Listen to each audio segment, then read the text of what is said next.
ప్రార్థన చేసుకొని గుడికను ప్రారంభించుకుంటాం. ప్రార్థన చేసుకుందాం.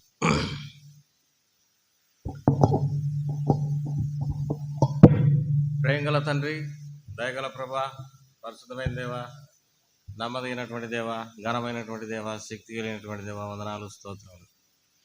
నీవే గొప్ప దేవుడు, నీవే సర్వాధికారి అయినటువంటి దేవుడు, నీవే సర్వశక్తి కలిగినటువంటి దేవుడు, మాట తప్పని మారని దేవుడు, నిజమైనటువంటి దేవుడు, సహాయపడేటటువంటి దేవుడు, కృప ఇచ్చే దేవుడు, ఆదుకునేటటువంటి దేవుడు, నర్మాత్రులమైన మమ్మల్ని ఇంతవరకు ప్రేమించినటువంటి దేవుడు. అందుకే స్తోత్రం. ఈ సమయంలో సంఘ ప్రార్థనకి మీరు మమ్మల్ని సమకూర్చినందుకే స్తోత్రం. కేవలం నిన్నటి వారిని ఎంతో బలహీనలం, దౌర్భాగ్యం, చెడిపోయినటువంటి వారిమైన మమ్మల్ని ప్రేమించినందుకే స్తోత్రం. అనుదినం నేను దుఃఖపెట్టేటటువంటి వారంగా ఉన్నప్పటికీ మీరు మాకు కృప చూపించినందుకే స్తోత్రాలు. సమయం ఆశీర్వాదకరంగా ఉంచండి. అనేకులు ఇంటికి రావడానికి కూడా సహాయపడుతున్నారు. ఆన్లైన్ సేవను కూడా ఆశీర్వదించండి.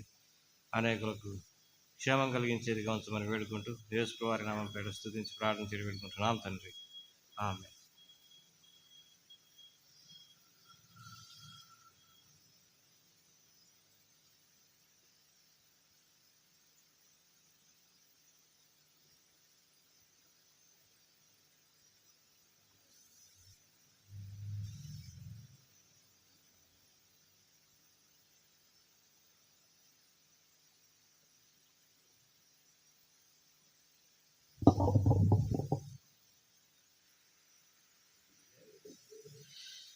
పాట పాడుకుంటాం.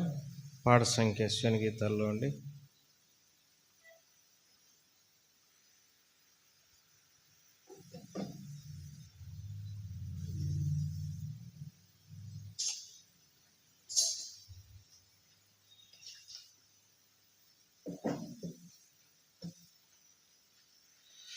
పాట సంఖ్య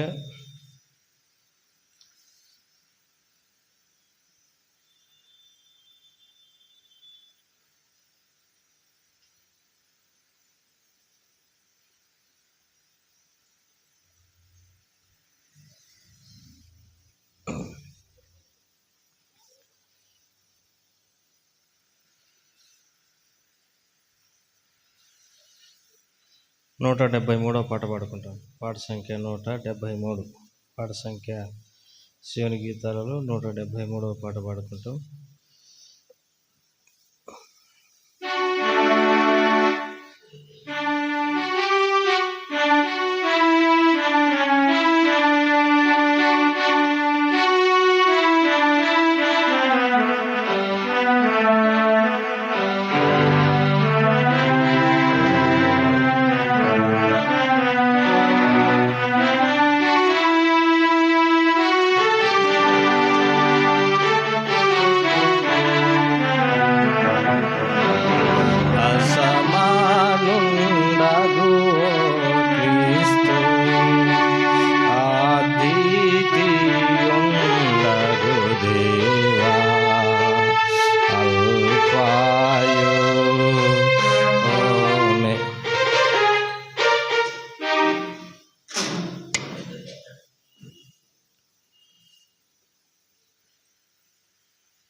ప్రభు యేసు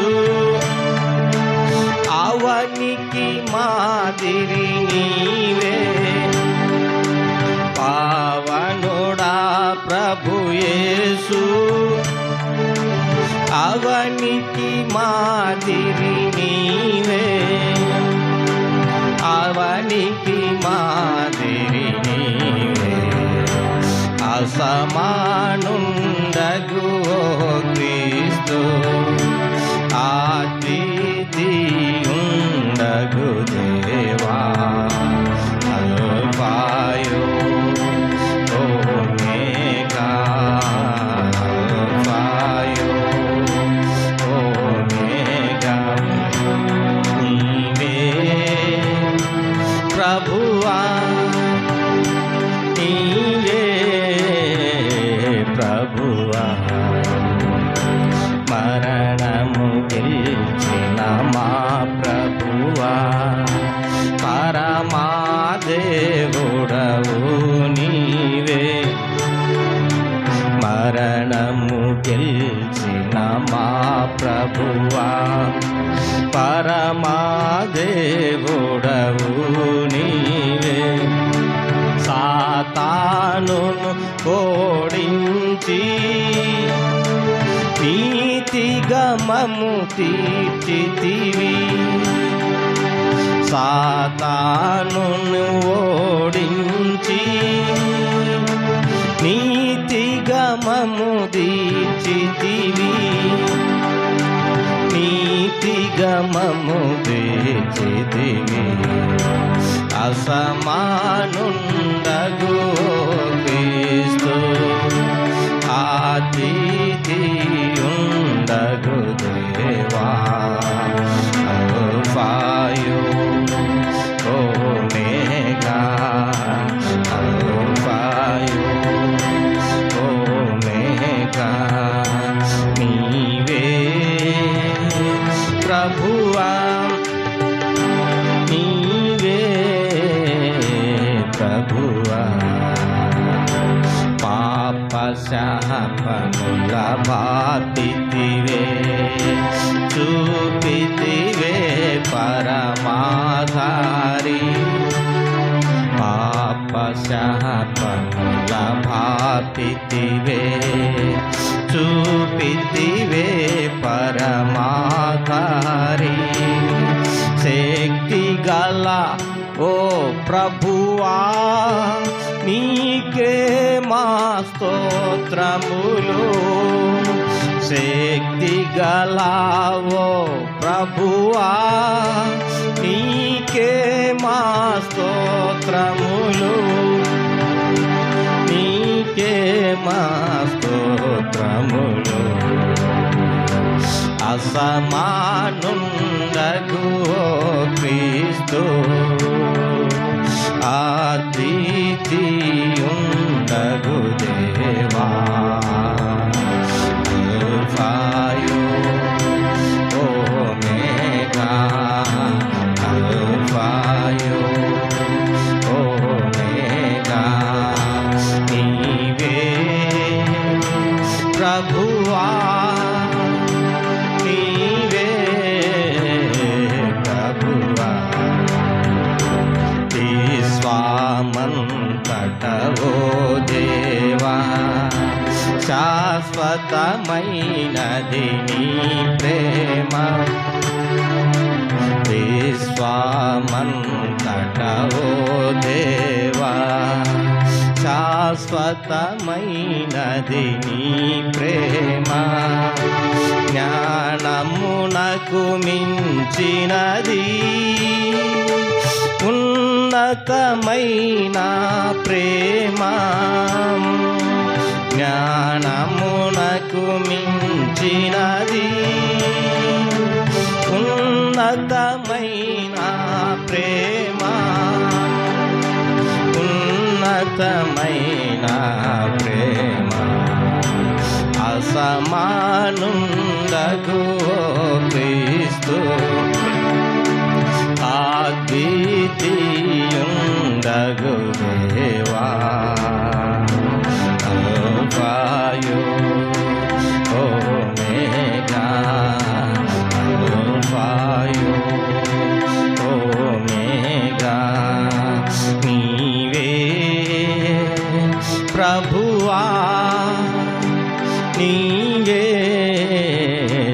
ప్రభువా.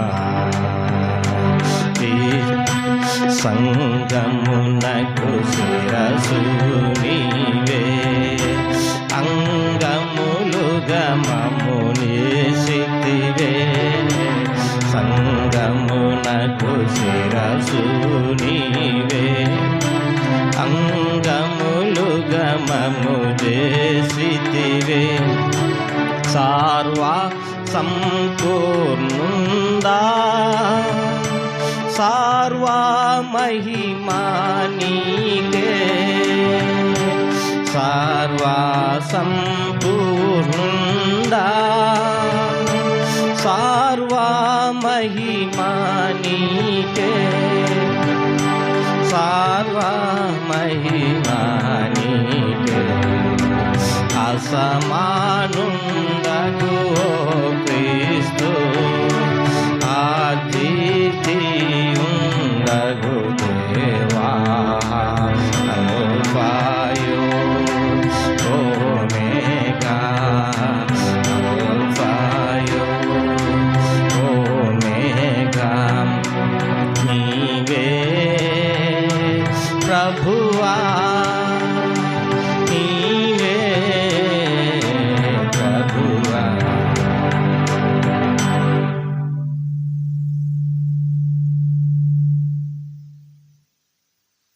పాట సంఖ్య చివరిగా ఒక పాట పాడుకొని దేవుని వాక్యం వింటాం. పాట సంఖ్య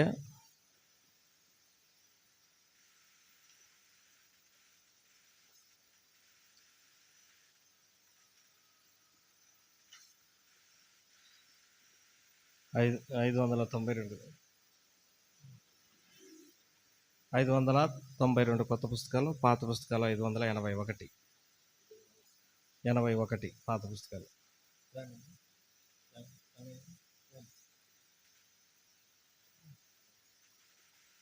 581.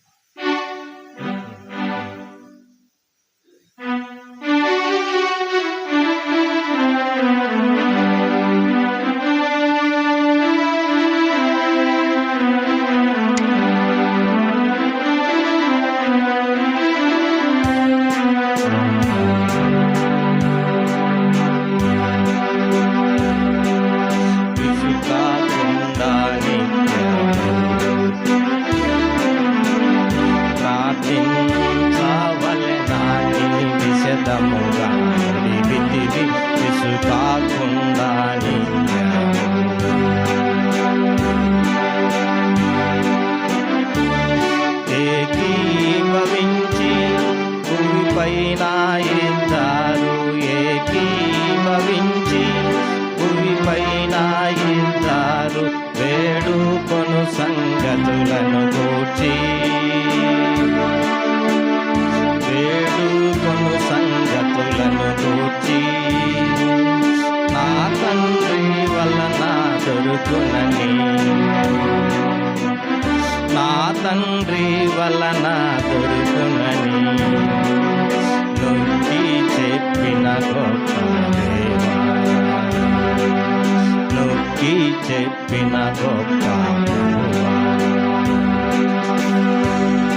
ఇసుకాకుండా నిత్యము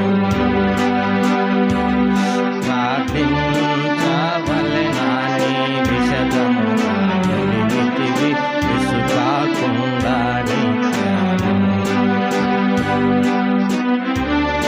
ఆది అపోస్తలులు ఏకభావముగా, ఆది అపోస్తలులు ఏకభావముగా ఎడతెగక నిన్ను ప్రార్థించగా, ఎడతెగక నిన్ను ప్రార్థించగా వారి మొరనాలించిన ప్రభువా, వారి మొరనాలించిన ప్రభువా. మా మొర నీ చెంతకు రానిన్ను, మా మొర నీ చెంతకు రానిన్ను. ఇసుకాకుండా నిత్యము ప్రార్థించవలెనని యేసు కాకుండా నిత్యము. పేతురాపోస్తలులు చెరసాలలో నుండ, పేతురాపోస్తలులు చెరసాలలో నుండ అత్యాసక్తిగా ప్రార్థించగా, అత్యాసక్తిగా ప్రార్థించగా ఆనాటి శిష్యులు గనిరి, ఆనాటి శిష్యులు గనిరి నీ గొప్ప మహాత్మ్యమును, నీ గొప్ప మహాత్మ్యమును. యేసు కాకుండా నిత్యము ప్రార్థించవలెనని విశదముగా నుడివితివి. యేసు కాకుండా నిత్యము నాయందు మీరు, మీలో నా వాక్యము, నాయందు మీరు, మీలో నా వాక్యము నిలిచియుండిన ఎడల మీకు, నిలిచియుండిన ఎడల మీకు ఏది ఇష్టమో దాని నెరిగి, ఏది ఇష్టమో దాని నెరిగి ఉండు మంటివి క్రీస్తు ప్రభువా, ఉండు మంటివి క్రీస్తు ప్రభువా. యేసు కాకుండా నిత్యము ప్రార్థించవలెనని విశదముగా నుడివితివి. యేసు కాకుండా నిత్యము ఇద్దరు ముగ్గురు నా నామమున ఎక్కడ, ఇద్దరు ముగ్గురు నా నామమున ఎక్కడ విసుగాక కూడియుందురో, విసుగాక కూడియుందురో అందరి మధ్య నుండే ప్రభువా, అందరి మధ్య నుండే ప్రభువా రమ్ము మా మధ్యకు నేడు, రమ్ము మా మధ్యకు నేడు. యేసు కాకుండా నిత్యము ప్రార్థించవలెనని విశదముగా నుడివితివి. యేసు కాకుండా నిత్యము ప్రార్థించవలెనని విశదముగా నుడివితివి. యేసు కాకుండా నిత్యము.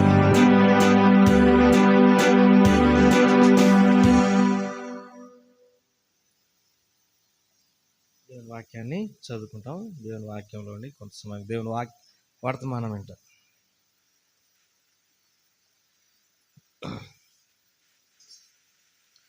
దేవుని వాక్యంలోని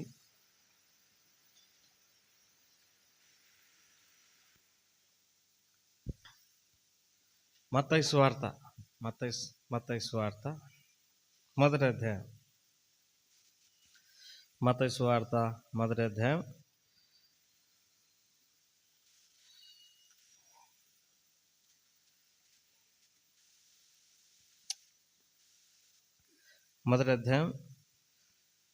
18 నుండి 23 వరకు అందరం కలిసి చదువుకుంటాం. మత్తయి సువార్త 18 నుండి.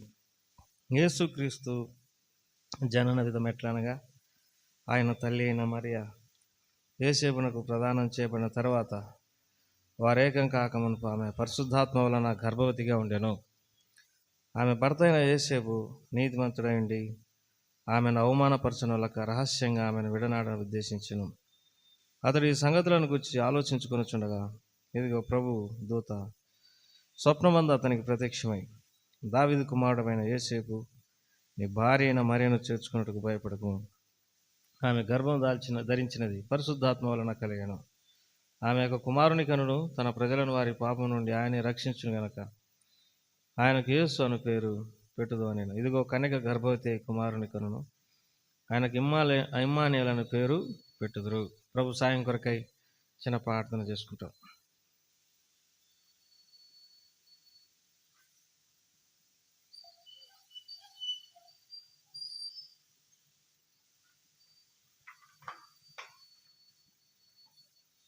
ప్రేంగల తండ్రి, దయగల ప్రభు, వందనాలు స్తోత్రాలు. ఈ సమయంలో వాక్యాన్ని మాట్లాడుతూ మా అందరితో మాట్లాడండి.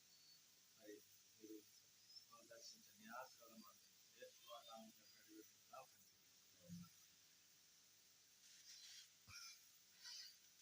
ప్రభు వారు ఈ మాటలను మన కొరకై దీవించి ఆశీర్వదించునుగాక. యేసు వారి పుట్టుక అందరూ తెలుసుకోవాలని మనం ప్రార్థన చేయాలి. It is essential to know every one of us about the breath of Jesus Christ. యేసు ప్రభు వారి యొక్క పుట్టుక గురించి అందరూ తెలుసుకోవాలి, ప్రపంచంలో ఉన్నటువంటి వాళ్ళందరూ. ఎందుకని నేనంటే మరి ఆయన పుట్టుక ఎంతో అద్భుతం, ఎంతో అద్భుతం. ఇక్కడ దేవుని వాక్యంలో మనం చదువుకున్నాం కదా, ఇక్కడ మరియా అనేటటువంటి ఆమె ఉంది. మరి ఆమె యేసేపు అనేటటువంటి ఆయనకు ప్రదానం చేయబడింది. ఎవరికి ప్రదానం చేయబడింది అని అంటే యేసేపు అనేటటువంటి ఆయనకు ప్రదానం చేయబడింది. యేసేపు యూదా గోత్రానికి సంబంధించినటువంటి వాడు. ఈ మరియమ్మ లేవి గోత్రానికి సంబంధించినటువంటి వ్యక్తి. మరి యాజకుడిగా యేసుప్రభు ఈ లోకానికి రావడానికి, లేకపోతే యేసుప్రభు రాజుగా ఈ లోకానికి రావడానికి 2 గోత్రాల కలయిక ఇక్కడ ఉంది అనేది మనం గుర్తిరగాల్సినటువంటి వారు అయినాం. మరి యేసుప్రభు యూదులకు రాజుగా పుట్టినాడు. యూదా గోత్రపు సింహము అని దేవుని వాక్యంలో రాయబడింది. మరి యాకోబు తన పిల్లలను దీవిస్తూ ఆదికాండంలో ఒక మాట అన్నాడు. చూడండి, ఆదికాండం దేవుని వాక్యంలో ఆదికాండం 49వ అధ్యాయం. ఆదికాండం 49వ అధ్యాయం 9వ వచనం. యూదా కొదమ సింహం, నా కుమారుడా, నీవు పట్టిన దాన్ని తిని వచ్చితివి. సింహం వలెను గర్జించు ఆడు సింహం వలెను అతడు కాళ్ళు ముడుచుకుని పండుకును, అతని లేపువాడు ఎవడు. కాబట్టి మరి దేవుడు యూదా గోత్రాన్ని ఆశీర్వదించినాడు. ఇంకో మాట కూడా ద్వితీయోపదేశ కాండంలో ఆ మాట చదువుకుంటాం. ద్వితీయోపదేశ కాండం దేవుని వాక్యంలో ద్వితీయోపదేశ కాండం 33వ అధ్యాయం. ద్వితీయోపదేశ కాండం 33వ అధ్యాయం 7వ వచనం. యూదాను గురించి అతడిట నేను, యెహోవా యూదా మనవి విని అతని ప్రజల యొద్దకు అతన్ని చేర్చును. యూదా బాహుబలం అతనికి చాలునట్లు చేసి అతని శత్రువులకు విరోధంగా నీవు అతనికి సహాయుడవై ఎందు. కాబట్టి మన ప్రభువారు యూదా గోత్రంలో ఆయన జన్మించినటువంటి వాడుగా ఉంటున్నాడు. తర్వాత యేసుప్రభు వారి తల్లి ఎవరనంటే లేవీరాలు, అంటే యాజకత్వం చేసేటటువంటి వారు లేవీలు. యేసేపునకు ప్రదానం చేయబడిన తర్వాత మరి ఆమె పరిశుద్ధాత్మ వలన గర్భం ధరించినదని దేవుని వాక్యంలో రాయబడింది. పరిశుద్ధాత్మ వలన మరియమ్మ గర్భం ధరించింది. ఈ సంగతి మత్తయి రాసిండు, తర్వాత లూకా కూడా రాసిండు. ఆ మాట చదువుకుంటాం దేవుని వాక్యంలో.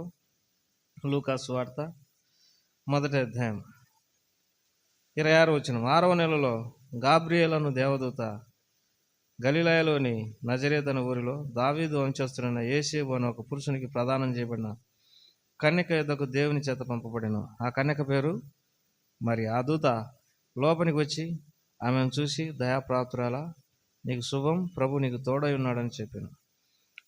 ఆమె ఆ మాటకు బహుగా తొందరపడి ఈ శుభవచనం ఏమిటో అని ఆలోచించుకొనుచుండగా దూత, మరియా, భయపడకుము, దేవుని వలన నీవు కృప పొందితివి. ఇదిగో నీవు గర్భం ధరించి కుమారుని కని ఆయనకు యేసు అను పేరు పెట్టుదు. ఆయన గొప్పవాడై సర్వోన్నతుని కుమారుడు అనబడును. ప్రభువైన దేవుడు ఆయన తండ్రి అయిన దావీదు సింహాసనమును ఆయనకిచ్చును. ఆయన యాకోబు వంశస్థులను యుగ యుగములు ఏలును. ఆయన రాజ్యం అంతం లేనిదైను అని ఆమెతో చెప్పాను. అందుకు మరియా, నేను పురుషుని ఎరగని దాననే, ఇది ఎలాగూ జరుగునని దూతతో అనగా, దూత, పరిశుద్ధాత్మ నీ మీదికి వచ్చును, సర్వోన్నతుని శక్తి నిన్ను కమ్ముకొనును గనక పుట్టబోవు శిశువు పరిశుద్ధుడై దేవుని కుమారుడు అనబడును. మరియు నీ బంధువురాలు ఎలిజబెత్తు తన వృద్ధాప్యమందు ఒక కుమారుని గర్భం ధరించినది. మరియమ్మ ఎవరి బంధువురాలంట? ఎలిజబెత్తు, జకర్యా వాళ్ళ బంధువురాలు. మరి వీరు ఎవరంటే లేవి గోత్రానికి సంబంధించినటువంటి వారు. లేవి గోత్రానికి సంబంధించినటువంటి వారు ఈ జకర్యా, తర్వాత ఎలిజబెత్ అనేటటువంటి వారు. కాబట్టి మనం ఇక్కడ యేసు ప్రభు వారి యొక్క జనన విధానం గురించి తెలుసుకోవచ్చు. ఏంటిదనంటే, యేసు ప్రభు వారి తల్లి అయిన మరియ దగ్గరికి దేవదూత వచ్చింది. దయాప్రాప్తురాల, నువ్వు దేవుని వలన కృపనొందినావు, నువ్వు గర్భం ధరించి కుమారుని కంటావు, అతడు గొప్పవాడై ఉంటాడు, సర్వోన్నతుని దేవుని కుమారుడు అనబడతాడు, అతని సింహాసనం నిరంతరం నిలుస్తుంది, అతని రాజ్యం అంతం లేనిదైండునని దేవదూత అప్పుడే చెప్పింది. నిజంగా యేసు ప్రభు వారు ఇప్పుడు ఈ లోకంలో జన్మించి 2025 సంవత్సరాలు అయినప్పటికీ ఆయన రాజ్యం అంతం లేనిదిగా ఉంది అని దేవదూత అప్పుడే చెప్పింది. మన గురించి ఎవరైనా ఏదైనా ఒక మాట చెప్తే అది నెరవేరదు, ఆ వాక్యము స్థిరపరచబడదు. ఎందుకంటే అది లేఖనము కాదు, అది దేవుని నుండి వచ్చినటువంటి మాట కాదు. కానీ దేవుని నుండి వచ్చినటువంటి మాట ఏమైంది? నెరవేర్చబడింది. పరిశుద్ధాత్మ నీ మీదికి వచ్చును, సర్వోన్నతిని శక్తి నిన్ను కమ్ముకొనును, మరి పుట్టబోవు శిశువు పరిశుద్ధుడై దేవుని కుమారుడు అనబడును. యేసుప్రభు వారు ఎవరు అంటే పరిశుద్ధుడు, దేవుని కుమారుడు. దేవుని వాక్యంలో ఈ మాట రాయబడింది. మరి తిమోతికి రాసిన మొదటి పత్రికలో ఈ మాట చదువుకుంటాం. తిమోతికి రాసిన మొదటి పత్రిక, దేవుని వాక్యంలో తిమోతికి రాసిన మొదటి పత్రిక 3వ అధ్యాయం 16వ వచనం, నిరాక్షేపంగా దైవభక్తిని గురించిన మర్మం గొప్పదైనది, ఆయన సశరీరుడుగా ప్రత్యక్షమాయను. సశరీరుడు అంటే అర్థం ఏంటిది? జగరన్న, సశరీరుడు అంటే అర్థం ఏంటిది? మంచి శరీరం కలిగినటువంటి వాడు. What the reason we say is plus is good. ఆయన శరీరం మంచిదని మనం చెప్పడానికి గల కారణం ఏంటంటే, ఆయన పరిశుద్ధాత్మ శక్తి ద్వారా, దేవుని శక్తి ద్వారా మరి జన్మించినటువంటి వాడు, పరిశుద్ధుడు అనబడినటువంటి వాడు, దేవుని కుమారుడు అనబడినటువంటి వాడు. ఎందుకంటే ఆయన పాపం లేకుండా ఈ లోకంలో జన్మించినాడు. కీర్తన 51వ అధ్యాయంలో దావీదు అంటాడు కదా, పాపంలోనే నా తల్లి నన్ను గర్భం ధరించింది, మరి పాపంలోనే నేను పుట్టినవాడను అని అంటాడు. మన శరీరంలో పాపం ఉంది, అందుకే పౌలు అంటాడు, నా శరీరం అందు మంచిది ఏది కూడా లేదని నేను ఎరుగుదును. మేలు చేయాలనే ఆశ ఉంది, కానీ మేలు చేయలేక కీడు చేస్తుంటున్నాను అని. మానవ స్వభావము ఎంత చెడిపోయినటువంటి వారమో. కాబట్టి యేసుప్రభు వారి యొక్క శరీరము పవిత్రమైంది. ఎందుకంటే పరిశుద్ధాత్మ ఆమెను కమ్ముకున్నది, దేవుని శక్తి చేత ఆమె గర్భం ధరించింది. పుట్టబో కుమారుడు పరిశుద్ధుడని దేవుని దూత చెప్పింది. ఆయన దేవుని కుమారుడు అనబడతాడని దేవుని దూత చెప్పింది. హెబ్రీయులకు రాసిన పత్రిక 11వ అధ్యాయంలో ఈ మాట ఉంది. ఏమనుందనంటే, హెబ్రీయులకు రాసిన పత్రిక 11వ అధ్యాయంలో, పూర్ణ హోమములు నీకు ఇష్టమైనవి కావు, దహన బలులు నీకు ఇష్టమైనవి కావు. గ్రంథపు చుట్టలో రాయబడిన ప్రకారం, ఇదిగో నేను వచ్చి ఉన్నాను, నీవు నాకు ఒక శరీరమును అమర్చితివి, దేవా నీ చిత్తం చేయుటకు నేను వచ్చి ఉన్నాను. తండ్రి అయినటువంటి దేవుడు కుమారునికి ఒక శరీరాన్ని ధరింపజేసి ఈ లోకానికి పంపినాడు. ఎందుకు పంపినాడని అంటే, పేతురు రాసిన మొదటి పత్రిక 2వ అధ్యాయంలో ఈ మాట చదువుకుంటాం. పేతురు రాసిన మొదటి పత్రిక 2వ అధ్యాయం, పేతురు రాసిన మొదటి పత్రిక 2వ అధ్యాయం 21వ వచనం, క్రీస్తు కూడా మీ కొరకు బాధపడి మీరు తన అడుగుజాడలందు నడుచుకున్నట్లు మీకు మాదిరించిపోయాను. ఆయన పాపం చేయలేదు, ఆయన నోట ఏ కపటం కనబడలేదు, ఆయన దూషింపబడి బదులు దూషింపలేదు, ఆయన శ్రమ పెట్టబడి బెదిరింపక న్యాయముగా తీర్పు తీర్చు దేవునికి తను తాను అప్పగించుకున్నాను. మనం పాపముల విషయమై చనిపోయి నీతి విషయమై జీవించినట్లు ఆయన తానే తన శరీరమందు మన పాపములను మ్రాను మీద మోసుకొనెను. తన శరీరమందు మన పాపములను యేసుప్రభువారు ఏం చేసినాడు అంటే మ్రాను మీద మోసుకున్నాడు. ఏం చేసినాడు? మ్రాను మీద మోసుకున్నాడు. తన శరీరమందు మన పాపములను భరించడానికి ఆయన శరీరాన్ని ధరించుకొని ఈ లోకానికి వచ్చినాడు. యేసుప్రభువారు ఎందుకు ఈ లోకానికి వచ్చినాడు అంటే మన పాపములను తన శరీరమందు భరించి మనకు మరి విమోచన కలగజేయడానికి యేసుప్రభువారు ఈ లోకానికి వచ్చినాడు. ఏం కలగజేయడానికి వచ్చినాడు? విమోచన కలగజేయడానికి వచ్చినాడు. తన శరీరమందు మన పాపములను మోసుకున్నాడు యేసుప్రభువారు. తన శరీరమందు మన పాపములను మోసుకున్నాడు. విమోచనం అంటే అర్థం ఏంటిది? విడుదల, విడిపింపబడ్డం. ఇదే మాట లూకాసు వార్తలో మరి ఒక సందర్భాన్ని మనం చూసుకోగలం. లూకాసు వార్త దేవుని వాక్యంలో ఈ మాట చదువుకుంటాం. 2వ అధ్యాయం, లూకాసు వార్త 2వ అధ్యాయంలో ఈ వాక్యాన్ని మనం చదువుకుంటాం. లూకాసు వార్త 2వ అధ్యాయం. ఇక్కడ హన్నా అనేటటువంటి ఒక ఆమె ఉంది. ఆమె కన్యత్వం మొదలు 7 ఏళ్ళు పెనిమిటితో సంసారం చేసింది. అయితే 84 సంవత్సరాలు విధవరాలయుండి దేవాలయమును విడవక ఉపవాస ప్రార్థనలతో రేయింబగలు దేవునికి సేవ చేయుచునేను.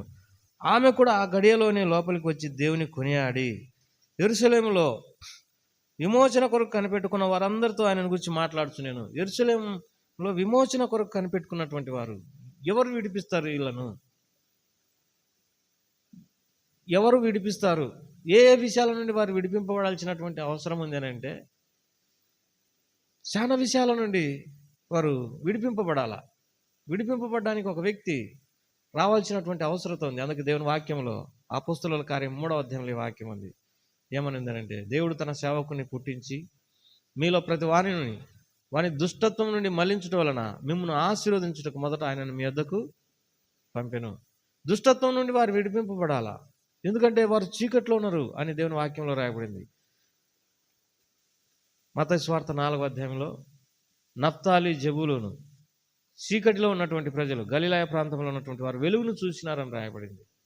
అంటే చీకట్లో వారికి ఏం అర్థం కావటం లేదు, మంచేదో చెడేదో వారికి తెలియటం లేదు. తర్వాత రోగాలతో ఉన్నారు, వేదనలు కలిగి ఉన్నారు, హృదయంలో దయ్యాలు పట్టినటువంటి వారుగా ఉన్నారు. అదే మత్తయి సువార్త 4వ అధ్యాయంలో మనం చదువుకుంటాం. రకరకాల రోగాలు, వేదనలు, దయ్యాలు బట్టి క్షీణించినటువంటి స్థితిలో ఉన్నారు. దేవుని వాక్యంలో ఈ మాట ఉంది, నశించిన దానిని వెతికి రక్షించుటకు మనిషి కుమారుడు ఈ లోకానికి వచ్చినాడని దేవుని వాక్యంలో రాయడు. మానవులు పాపమును బట్టి, దుష్టత్వమును బట్టి, చెడును బట్టి క్షీణించిపోయినారు. తిమోతికి రాసిన మొదటి పత్రిక 15వ అధ్యాయంలో పాపులను రక్షించుటకు క్రీస్తు యేసు ఈ లోకమునకు వచ్చిన వాక్యం నమ్మదగినది, పూర్ణాంగీకారమునకు యోగ్యమునై ఉన్నది. It is worthy to accept. It is faithful saying that Jesus Christ came in to this world to save sinners. It is worthy, it is acceptable thing. పాపులను రక్షించుటకు క్రీస్తు యేసు ఈ లోకమునకు వచ్చిన వాక్యం నమ్మదగినది, పూర్ణాంగీకారమునకు యోగ్యమునైనది. కాబట్టి విమోచన కొరకు కనిపెట్టుకున్నారు కొంతమంది. వారిలో హన్నా అనేటటువంటి వ్యక్తి ఒకటి, తర్వాత సిమియోన్ అనేటటువంటి వ్యక్తి ఒక ఆయన. చూడండి ఆయన గురించి లూకాసు వార్త 2వ అధ్యాయంలో చదువుకుంటాం. లూకాసు వార్త 2వ అధ్యాయం 25వ వచనం. యెరూషలేమునందు సిమియోను అని ఒక మనుషుడు ఉండెను. అతడు నీతిమంతుడును భక్తిపరుడునై ఉండి ఇజ్రాయేలీయుల యొక్క ఆదరణ కొరకు కనిపెట్టువాడు. ఇజ్రాయేలీయుల ఆదరణ కొరకు కనిపెట్టేటటువంటి వాడు. పరిశుద్ధాత్మ అతని మీద ఉండెను. అతడు ప్రభు యొక్క క్రీస్తును చూడక మునుపు మరణం పొందడని అతనికి పరిశుద్ధాత్మ చేత బయలుపరచబడి ఉండెను. ఆ ఆత్మవశుడై అతడు దేవాలయంలోకి వచ్చెను. అంతటా ధర్మశాస్త్రం చొప్పున ఆయన విషయమై జరిగించుటకు తల్లిదండ్రులు శిశువు అయిన యేసును దేవాలయంలోకి తీసుకొచ్చినప్పుడు అతడు తన చేతులతో ఆయనను ఎత్తుకొని దేవుని స్తుతించుచున్నాను. నాదా, ఇప్పుడు నీ మాట చొప్పున సమాధానంతో నీ దాసుని పోనిచ్చున్నావు. అన్యజనులకు నిన్ను బయలుపరచుటకు వెలుగ్గాను, నీ ప్రజలైన ఇజ్రాయేలులకు మహిమగాను నువ్వు సకల ప్రజల ఎదుట సిద్ధపరిచిన నీ రక్షణ నేను కనులారా చూస్తిని. యేసుప్రభుని గురించి సిమియోను ఏమంటాడంటే, తన చేతులలో యేసుప్రభుని పెట్టుకొని చిన్న బాలుడుగా ఉన్నప్పుడు ఏమన్నాడంటే, అన్యజనులకు నిన్ను బయలుపరచుటకు వెలుగ్గాను. తండ్రి అయినటువంటి దేవుడు కుమారుడైనటువంటి యేసుక్రీస్తు ప్రభువారిని అన్యజనులకు దేవుని బయలుపరచడానికి వెలుగుగా నియమించినాడు. ఇజ్రాయేలీయులకు మహిమకు కారణంగా ఉండడానికి యేసు ప్రభువారిని తండ్రి అయిన దేవుడు నియమించినాడు. నీవు సిద్ధపరిచిన రక్షణ నేను కనులారా చూసినాను, నీవు సిద్ధపరిచిన విమోచన నేను కనులారా చూసినాను. ఎంత శ్రేష్టమైనటువంటి మాటలు ఈ సిమియోను పలుకుతూ వచ్చినాడో చూడండి. దేవుని ప్రజలారా, యేసు ప్రభువారు ఈ లోకానికి అంధకారంలోని ప్రజలను వెలుగులోకి నడిపేయడానికి, సాతాను అధికారం నుండి దేవుని వైపు అనగా తండ్రి వైపు, తండ్రి అయిన దేవుని వైపు మళ్లించడానికి ఈ లోకానికి వచ్చినాడు ప్రజలను. ఆయన నామం పేరట పాపక్షమాపణ అనుగ్రహించడానికి ఈ లోకానికి వచ్చినాడు యేసు ప్రభువారు. కాబట్టి యేసు ప్రభువారే ఒక మాట అన్నాడు. ఏమన్నాడంటే యేసు ప్రభువారు ఈ లోకానికి రావడము it is not happened accidentally. అంటే ఏదో మరి అకస్మాత్తుగా ఈ లోకానికి వచ్చినటువంటి వాడు కాదు యేసు ప్రభువారు. యేసును గురించిన సాక్ష్యం ప్రవచన సారం అని దేవుని వాక్యంలో రాయబడింది. ప్రకటన గ్రంథంలో మాట చదువుకుంటాం. ప్రకటన గ్రంథం, యేసు ప్రభువారు ఈ లోకానికి రావడంలో ప్రవచన సారం ఉంది అనేది మనం గుర్తిరగాల్సినటువంటి వారం అంటున్నాం. ప్రకటన గ్రంథం 19వ అధ్యాయం 10వ వచనం చివరి భాగం, యేసును గురించిన సాక్ష్యము ప్రవచన సారమని నాతో చెప్పెను. యేసు ప్రభువారు ఎట్లొచ్చిండు? యెషయా ప్రవచించినాడు. యెషయా గ్రంథం 7వ అధ్యాయంలో కన్యక గర్భవతి కుమారునికి అని ఇమ్మానుయేల్ అని పేరు పెట్టును అని.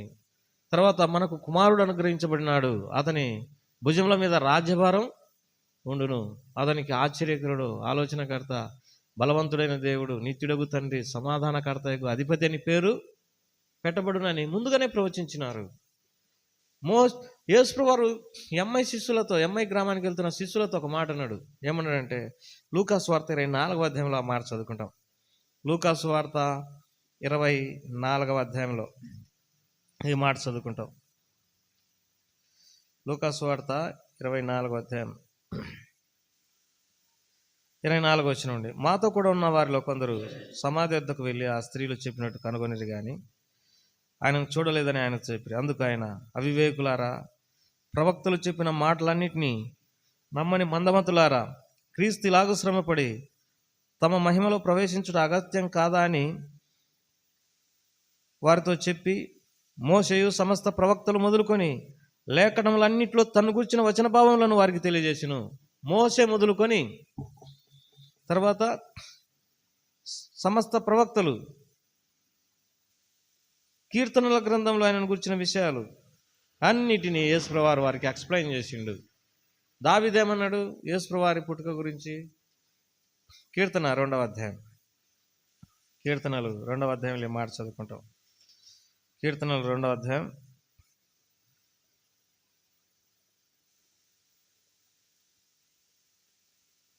7వ వచనం, కట్టడను నేను వివరించాను, యెహోవా నాకు ఇలాగ సెలవిచ్చాను, నీవు నా కుమారుడవు, నేను నిన్ను కానీ ఉన్నాను. దావీదు ఆయన పుట్టుక గురించి రాసినాడు. మోషే ఏమన్నాడు అంటే, నా వంటి ప్రవక్తను దేవుడు మీలో పుట్టించును, మరి ప్రతివాడు ఆయన మాట వినవలెనని మోషే ముందుగానే యేసు ప్రభువారి గురించి ప్రవచించినాడు. ప్రవక్తలు కూడా మాట్లాడినారు. మీకా ప్రవక్త ఏమంటాడో చూడండి. మీకా, దేవుని వాక్యంలో ఒక మాట చదువుకుంటాం. మీకా గ్రంథం 5వ అధ్యాయం 2వ వచనం, బెత్లెహేము ఎఫ్రాతా యూదవారి కుటుంబంలోను స్వల్ప గ్రామమైనను నా కొరకు ఇజ్రాయేలులో నిలబోవాడు నీలో నుండి వచ్చును, పురాతన కాలం మొదలుకొని శాశ్వత కాలమైన ప్రత్యక్షమగుచుండెను. కాబట్టి బెత్లెహేము ఎఫ్రాతా యూదవారి కుటుంబంలోను స్వల్ప గ్రామమైనను నా కొరకు ఇజ్రాయేలులో నిలబోవాడు నీలో నుండి వచ్చును, పురాతన కాలం మొదలుకొని శాశ్వత కాలమైన ప్రత్యక్షమగుచుండెను. యేసు ప్రభువారు పుట్టినాడు మరి ఈ లోకంలో 2025 సంవత్సరాలు అనే దానికంటే మంచి మాట ఏంటంటే యేసు ప్రభువారు ఈ లోకానికి వచ్చినాడు అనేది మంచి మాట. ఎందుకనంటే ఆయన పురాతన కాలం నుండి శాశ్వత కాలం ప్రత్యక్షమవుతున్నాడు అని దేవుని వాక్యంలో రాయబడింది. యోహాను సువార్తలో యేసు ప్రభువారు యూదులతో ఒక మాట అంటాడు. యోహాను సువార్త 8వ అధ్యాయంలో ఒక మాట చదువుకుంటాం. యోహాను సువార్త 8వ అధ్యాయం ఏమనింది? యోహాను సువార్త 8వ అధ్యాయంలో 56, 57 వచ్చినారు. మీ తండ్రి అయిన అబ్రహాము నా దినం చూతునని మిగులు ఆనందించను, అది చూసి సంతోషించను అనెను. అందుకు యూదులు, నీకింకను 50 సంవత్సరాలైనా లేవే, నువ్వు అబ్రహామును చూస్తావా అని ఆయనతో చెప్పగా, యేసు, అబ్రహాం పుట్టక మునిపే నేను ఉన్నానని మీతో నిశ్చయంగా చెప్తున్నాను నేను. యేసు ప్రభువారు అబ్రహాం పుట్టక మునిపే ఉన్నాడు. శాశ్వత కాలం, పురాతన కాలం నుండి శాశ్వత కాలం వరకు ఆయన ప్రత్యక్షమవుతూనే ఉన్నాడు. ప్రకటన గ్రంథంలో నేను మొదటివాడును కడపటివాడును అని అన్నాడు. ఆదివి నేనే, అంతము నేనే అన్నాడు. కానీ దేవుని వాక్యంలో రాయబడి ఉన్నట్టు కాలం సంపూర్ణమైనప్పుడు దేవుడు తన కుమారుని లోకానికి మానవుల కొరకై పంపించినాడు. In the due time his send his son. కాలం సంపూర్ణమైనప్పుడు తండ్రి అయినటువంటి దేవుడు యేసుక్రీస్తు ప్రభువారిని లోకానికి పంపించినాడు. ఆయన మొదటి నుండి ఉన్నటువంటి వాడు, సృష్టి ఆరంభం నుండి ఉన్నటువంటి వాడు. అందుకే ఆది కాండం 1వ అధ్యాయంలో మాట రాయబడింది, మన పోలిక చొప్పున మన స్వరూపంలో నరుని చేయుదామని. మనం అంటే ఒకరికంటే ఇద్దరు ఉన్నట్టు. తండ్రి, కుమార, పరిశుద్ధాత్మలు ఈ ముగ్గురు మొదటి నుండి ఉన్నటువంటి వారు.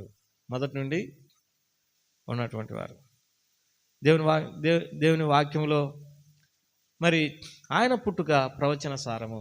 ఆయన పుట్టుక ఎలాంటిది?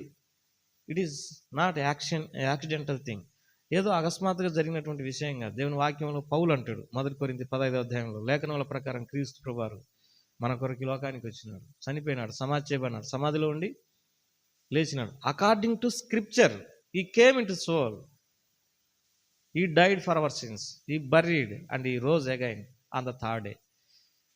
లేఖనాల ప్రకారం యేసు ప్రభువారు ఈ లోకానికి వచ్చినాడు, చనిపోయినాడు, సమాధి చేయబడినాడు, సమాధిలో ఉండి తిరిగి లేచినాడు. ఆయన అన్న మాట ఏంటంటే అకార్డింగ్ టు స్క్రిప్చర్స్, లేఖనముల ప్రకారము. యేసును గురించిన సాక్ష్యము ప్రవచన సారం అని చెప్పాను. యేసును గురించినటువంటి సాక్ష్యం ఎలాంటిది? ప్రవచన సారం. యేసు ప్రభువారు ఆది నుండి ఉన్నటువంటి వాడు. ఆయన తన సొంత సమయంలో మానవుల కొరకు ఈ లోకానికి వచ్చినాడు. అందుకే మీకా గ్రంథంలో ఒక మాట రాయబడింది. మలాకీ గ్రంథంలో ఒక మాట చదువుకుంటాం. మలాకీ గ్రంథంలో ఒక శ్రేష్టమైనటువంటి మాట.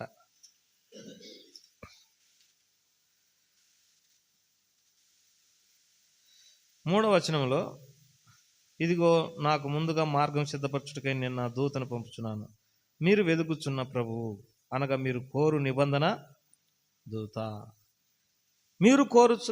మీరు వెదుకుచున్నటువంటి ప్రభు నిబంధన దూత యేసు ప్రభువారు కొత్త నిబంధన మరి ఏర్పాటు చేసినటువంటి వాడు. అందుకే ఇది మీ కొరకై చిందించబడినటువంటి నా రక్తం, అనేకుల పాపక్షమాపణ నిమిత్తమై చిందించబడిన కొత్త నిబంధన సంబంధమైనటువంటి నా రక్తము. కొత్త నిబంధన చేయబడింది, మరొక నిబంధన. ఎందుకంటే వెనకటి నిబంధన ఉడిగిపోయింది, అది కొట్టివేయబడింది. కానీ యేసు ప్రభువారిలో నూతన నిబంధన ఏర్పాటు చేయబడింది. ఇది మీ కొరకై విరవబడిన నా శరీరం, అనేకుల పాపక్షమాపణ నిమిత్తమై విరవబడినటువంటి నా శరీరం అని యేసు ప్రభువారు సెలవిస్తున్నాడు. నూతన నిబంధన దూత, మీరు కోరు ప్రభు, నీతి సూర్యుడు యేసు ప్రభువారు. ఎవరు? నీతి సూర్యుడు మీపై ఉదయించున్న అతని రెక్కలు మీకు ఆరోగ్యం కలగజేయనండి. జకర్యా గ్రంథంలో యేసు ప్రభువారు ఎందుకు ఈ లోకానికి వచ్చినాడంటే, జకర్యా గ్రంథంలో ఆ మాట చదువుకుంటాం. జకర్యా గ్రంథం